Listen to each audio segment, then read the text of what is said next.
Nah, di sini disebutkan begini, mengapa ini ada penentuan seperti ini? Orang uzlah hati itu yang justru dipentingkan. Karena ada dugaan dulu kemerosotan umat Islam itu setelah meninggalkan urusan sosial. Pada abad 13 sampai 19. Ya. Itu setelah Al-Ghazali memperkenalkan tasawuf untuk massa, untuk grassroots, untuk orang yang berjuta itu disenangi, timbullah thariqah. Nah, ketika thariqah itu sudah menjadi memberana seperti cendawan di musim hujan itu, kemudian apa? Semangat dari umat Islam untuk mengurus sosial dan kemasyarakatan itu agak menurun. Mereka lebih mementingkan pembersihan hati itu. Jadi yang satunya naik, yang satunya turun. Akibatnya apa? Kemunduran umat Islam sampai menjelang abad 20. Baru dimunculkan kembali oleh sejarawan, yakni Muhammad Abduh, Syekh Rasyid Ridho, dan Jamaluddin Al-Afghani. Dan tiga tokoh ini yang membangkitkan ulang, bukan berarti menghapus thariqah itu, bukan. Terhadap tasawuf itu tidak. Jadi uzlah fisik begini ini bukan, tetapi adalah bagaimana justru uzlah hati itu yang penting. Hatinya tetap uzlah, tapi kegiatan sosialnya makin hebat. Makanya di kalangan Muhammadiyah ada, katakanlah itu, anjuran tokoh-tokoh seperti almarhum Kiai bapaknya Pak Arwahrudin. Pak Arwahrudin itu sufi dan uzlah hati itu. Beliau itu sederhana hidupnya, cara pokoknya saktek liwernya, kehidupan sehari itu sederhana, tapi mengurus organisasi, berhadapan dengan waktu itu dengan Presiden Soeharto, yang katanya Pak Presiden Soeharto sulit disentuh, ya. Tapi beliau berani, nggak apa-apa, nggak ada malah menarik diri, enggak, beliau malah agresif untuk memberikan saran-saran kepada beliau. Dan beliau ketika diberi saran senang, karena apa? Caranya Pak Arwahrudin bijaksana, tidak tidak konfrontatif, tetapi masuk. Istilahnya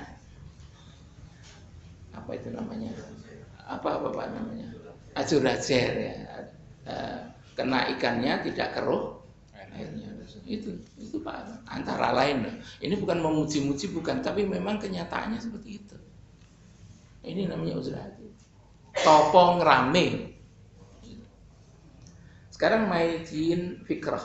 Apa itu? Maidin fikrah adalah lapangan atau wilayah alam pikiran. Dunia pikiran itu memang memiliki wilayah tersendiri dalam diri setiap manusia. Pikiran itu aktif. Bahwa pikiran merupakan bentuk energi konkret dari potensi akal. Akal itu potensi. Bagaimana dalilnya? Karena akal itu dalam Al-Quran tidak pernah disebut dalam bentuk kata benda. Dalam Al-Quran kalau bicara mengenai akal selalu dalam bentuk kata kerja. Ada dua bentuk fi'il atau kata kerja, yakni bentuk fi'il madhi, yakni aqaluhu, itu sana ada katanya. Yang kedua fi'il mudhari', bentuk sedang dan akan datang. Ini yakilun, takilun, dan sebagainya itu. Jadi itu potensi. Nah itu kalau sudah konkret dalam bentuk wujud, menjadi energi, itulah pikiran. Nah ini energi pikiran, ini berupa kemampuan. Dan ini mohon nanti bapak-bapak dan ibu melihat sendiri ini deskripsinya itu. Saya tidak perlu menguraikan satu persatu, terlalu lama. Nah, terus kemampuan-kemampuan pikiran di atas lebih sering digunakan untuk memikirkan sesuatu yang arahnya keluar. Biasanya begitu. Kalau mikirkan, orang mikir itu kan biasanya mikir keluar. Jadi objek atau sasarannya di luar diri seseorang. Hal ini lumrah terjadi pada saat seseorang bergaul dalam kehidupan sehari-hari yang sifatnya duniawi. Jadi kalau misalnya duniawi mikir terus, ini tadi kemampuan-kemampuan yang sekian banyak itu dikerahkan untuk itu. Jika uzlah dilakukan, maka arah yang dipikir manusia adalah ke dalam. Jadi pikirannya berubah sekarang dengan uzlah itu. Jadi kan uzlah, pikiran itu yang biasanya itu menjurusnya keluar begitu, sekarang berubah menjadi sebagian energinya itu masuk ke dalam. Inilah yang disebut dengan tafakkur atau muhasabah kalau menurut ahli tasawuf. Dengan lain kata, berpikir bening akan terjadi bila mana uzlah sebagai media atas sana. Inilah intinya itu di situ. Jadi kan uzlah itu juga memformat kembali pikiran kita. Ya, kalau kita itu terjebak di dalam kehidupan sehari-hari itu tidak menyempikan diri, maka namanya pikiran itu selalu keluar, yang dipikir itu kurang suge, kurang apa lagi Bapak? Rumahnya kurang cemerlang, mobilnya kurang mahal, status sosialnya kurang besar, ya. Lalu apalah terserah itu macam-macam itu perhitungan dari pikiran itu, karena yang dipikirkan keluar itu. Nah itu dengan uzlah itu enggak, ternyata pikiran akan terformat, sebagian energinya itu iya saya itu apa ya, dulu tiada, sebelum lahir alam arwah, apa yang dirasakan? Bapak-bapak bisa merasakan nikmat waktu di alam arwah? Enggak ada kan? Begitu masuk ke dunia nyata, punya daging dipegang ini. Oh, kalau dinyet-nyet enak. Kalau dikukur, kalau waktu gatel, nikmat juga ini. Apa pikiran itu? Tidak. Hati. Tetapi ini apa? Melekat. Kalau sudah melekat apa? Pikiran menjadi pendukung utama. Oh iya, itu pertahankan nikmat itu. Kalau kamu tidak boleh mati kamu. Bagaimana harus mati? Maka takutlah kamu pada mati. Loh, itu kan harus pasrah. No, enggak rasa pasrah. Golek obat supaya apa? Supaya bertahan hidupmu. Ini dunia itu nikmat loh. Punya rumah, istri cantik, mantunya berhasil, pangkatnya tinggi, dihormati orang, dipuji-puji. Oh itu kan nikmat. Pikiran begitu itu. Karena apa? Keluar. Pikirannya itu arahnya yang dipikirkan di luarnya. Tapi kalau dipikirkan di dalam, oh iya, dulu tiada, sekarang ada, adanya hidup. Setelah nanti ajal tiba, tiada lagi. Kata Allah Subhanahu wa taala, kalau waktu ada ini baik sebagai tabungan, nanti kalau tiada di sana akan panen. Nah, terus merenung dia. Oh iya ya. Kalau gitu ya sudah, kalau gitu sangat terbatas hidup ini. Hidup itu kan hanya paling banter 90 tahun sampai 100 tahun.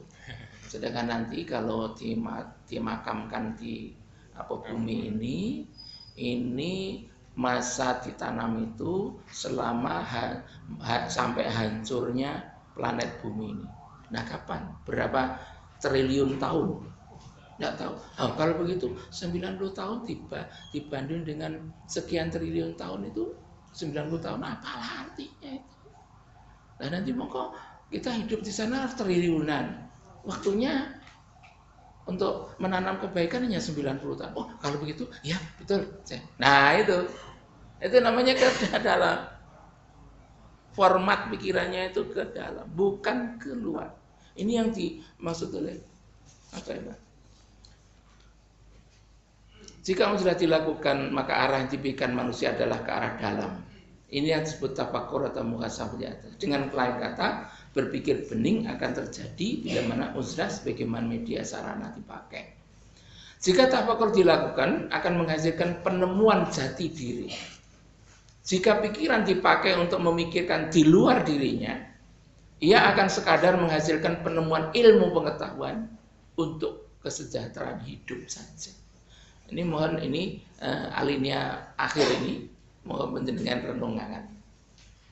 Jika tafakkur dilakukan akan menghasilkan penemuan jati diri. Jika pikiran dipakai untuk memikirkan di luar dirinya, akan sekadar menghasilkan penemuan ilmu pengetahuan saja dalam rangka kesejahteraan hidup saja. Yang terakhir, tindak lanjut dalam praktek. 1, agar hidup ini tidak mudah terkooptasi atau terkurung, terpenjara, diperkuda dan seterusnya oleh lingkungan pergaulan. Sekali waktu perlu tafakur di tempat-tempat suci seperti musola keluarga, musola terdekat atau masjid terdekat. Kalau sudah suasananya nggak menguntungkan, kita sering-sering ke musola tafakur. Karena ada tahu ya, karena nggak tahan melihat kiwotengennya itu, ya nggak usah susah. Kenapa kok harus susah? Masuk saja ke musola tafakur situ. Nah, kemudian yang kedua sebaiknya apa? Yang kedua, dalam pergaulan sehari-hari sekalipun sangat sibuk disempatkan untuk tafakur, ngitung duit. Tafakur. Sebab tafakur itu adalah uzlah hati. Tafakur itu kan di sini sudah urut-urutannya tadi sudah urut sebenarnya. Jadi tafakur itu apa? Ya uzlah hati ya tafakur itu. Jadi tafakur itu tidak harus fisiknya masuk ke musola, tidak. Kalau perlu waktu pegawai bank ngitung apa namanya? Sampai tafakur. Ini tidak boleh satu pun masuk ke kantong saya. Damami, duit loh, ini harganya banyak orang terbunuh karena itu. Tapi jangan satu biji pun meleset ke kantong. Ini milik semua orang. Kalau ingin memilikinya kerja keras. Nanti ada satu yang menggeser ke kantong. Tapi kerja. Ini namanya tafakur. Ditafakur di tengah kesibukan. Ini sekarang ini. Nah ini sekarang ini saya tidak tahu apakah tafakur di tengah kesibukan itu terjadi atau tidak. Atau malah kalau perlu mikirkan keluar terus. Uzlah tidak pernah mikirnya keluar terus. Kalau sudah dikeluar terus, hati beningnya tidak muncul. Kalau hatinya bening tidak muncul, kezaliman terjadi. Akhirnya apa? Merusak diri sendiri maupun merusak orang lain, beraniaya diri sendiri pada orang lain. Ini kalau menurut Allah jangan seperti itu. Sampai di sini dulu, tepat jam 9. Assalamualaikum warahmatullahi wabarakatuh. Terima kasih pada Ustaz Amir yang menyampaikan materi pada malam hari ini, khususnya mengenai uzlah. Memang pada tadi yang beliau tekankan mengenai berpikir ke dalam dan kemudian berpikir keluar itu juga sangat penting untuk kita, karena barangkali dengan segala kesibukan hidup yang kita alami, bagi yang masih belajar maupun yang sudah bekerja, berusaha juga tentunya akan banyak dari luar yang kemudian menarik perhatian kita, khususnya soal kesejahteraan misalnya. Makanya kadang-kadang mereka yang mungkin saudara-saudara kita yang banyak menggunakan kata sejahtera itu kemudian juga sibuk dengan di luar, bukan yang di dalam gitu. Baik, untuk hadirin, dan mana ada yang ingin ditanyakan atau disampaikan kepada Ustaz kami, yang bersilakan. Mungkin satu orang dulu. Dari yang putra satu, yang putri satu mungkin. Kalau ada Sudah pas. Atau Namanya sudah pas. Oh iya, monggo ke depan biar bisa lebih jelas. Ini Assalamualaikum warahmatullahi wabarakatuh. Waalaikumsalam. Ya istilahnya kegalauan diri sendiri bahasanya. Terkadang kita itu kalau masih muda itu sok-sok mindset Pak. Antara realita dan idealismenya itu kadang-kadang meleset. Dan kadang-kadang di situ tuh terjadi kegudahan dan terjadi pemasukan istilahnya itu bahasanya ini rambu-rambu ini wes warnanya kuning misalnya arep abang. Biasanya nanti masuk ke ranahnya setan misalnya itu. Nah bagaimana kadang kita tuh ya terjerumus ke dalam semacam itu. Biasanya kisahnya Nabi Yusuf aja lah misalnya itu saja yang ya namanya Nabi aja kadang ya maaf ya namanya manusia biasa kadang juga terjerumus juga gitu. Karena akhirnya juga beliau ada titik nadir terakhir rasanya itu untuk kembali ke sisinya. Tetapi kalau di zaman sekarang tuh kadang kalau anak muda itu kembali ke titik nadirnya itu nanti kalau ketika sudah tua, bagaimana kita itu biar bisa lebih cepat dan tidak misalnya menunggu-nunggu waktu tua untuk kembali ke sisinya rasanya. Terima kasih. Assalamualaikum warahmatullahi wabarakatuh. Terima kasih. Saya akan jawab dulu. Nanti mungkin ada bapak-bapak ada yang masih merancang pertanyaannya. Mungkin begini, kalau godaan yang paling real ya dulu aja. Kira-kira dari tubuh kita mulai dari kepala sampai kaki ini, kira-kira godaan yang paling berat mana? Mata, betul itu. Betul. Kalau ada orang bilang yang secara simbolik itu hanya 3 kan? 4. Kepala, dada, perut, terus apa lagi? Bawah perut.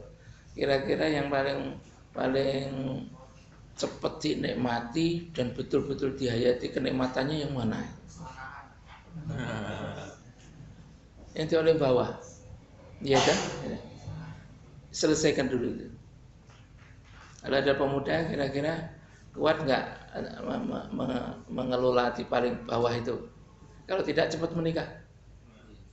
Kalau sudah menikah itu kata Al-Quran rafas, ya, omong yang jorok macam-macam itu, 4 mata di ruang tertutup sendiri, jangan dia omongkan kemana-mana.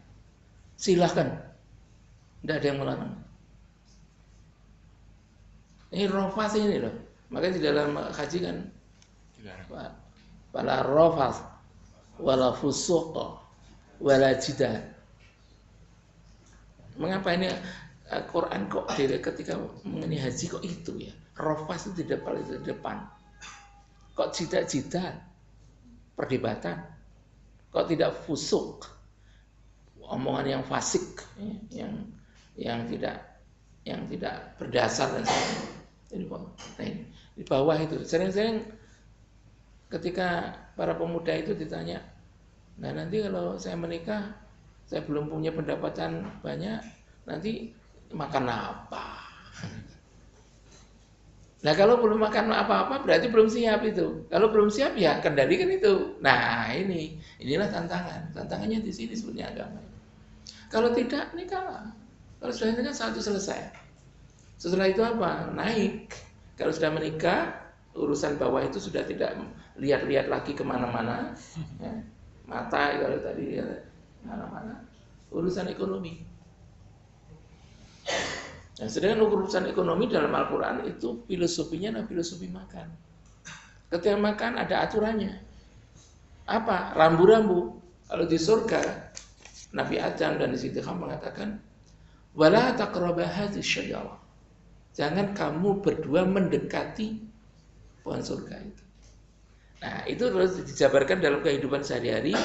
Kita di sana ada rambu-rambu, misalnya jenis makanan. Tidak boleh makanan makan babi, tidak boleh makan darah, tidak boleh makan bangkai, tidak boleh makan binatang yang disembelih bukan karena Allah dan sebagainya. Itu jenis makanan. Nah di sini ini bisa enggak rambu-rambu ini dilakoni itu? Sering-sering kadang-kadang pikiran itu, sekali lagi, pikiran itu. Wah, itu coba itu, khinzir itu kan badan kaki. Itu setelah diteliti di dalam ilmu kedokteran. Itu konon ada cacing pitanya. Nah, cacing pita itu kalau dalam ilmu kedokteran kalau dipanasi sekian derajat Celcius mati dia. Kalau sudah mati, maka saya kira haramnya itu letaknya di sini. Monggo tidak itu. Saya terangkan di mana-mana itu. Tadi kata haroma di sana itu, haroma itu maksudnya dari kata kita hurum. Hurum itu dihormati.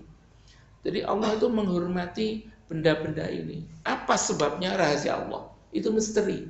Tinggal kita itu taat atau tidak, itu aja. Sama dengan mengapa dia pohon surga ini kok tidak boleh didekati? Mau yang lainnya boleh dimakan, kok ini kok tidak boleh? Tidak, saya tanya itu. Taat saja cukup. Ternyata ketaatan hancur. Akhirnya apa? Itu kamu harus turun, keluar dari surga. Dimarahi oleh Allah Subhanahu wa taala, murka. Dihukum, dan kita ini anak keturunannya di bumi ini. Nah, kalau sudah keturunan di bumi ini apa mengikuti kesalahan kedua, lalu memikirkan hal-hal yang sifatnya apa itu namanya larangan agama itu.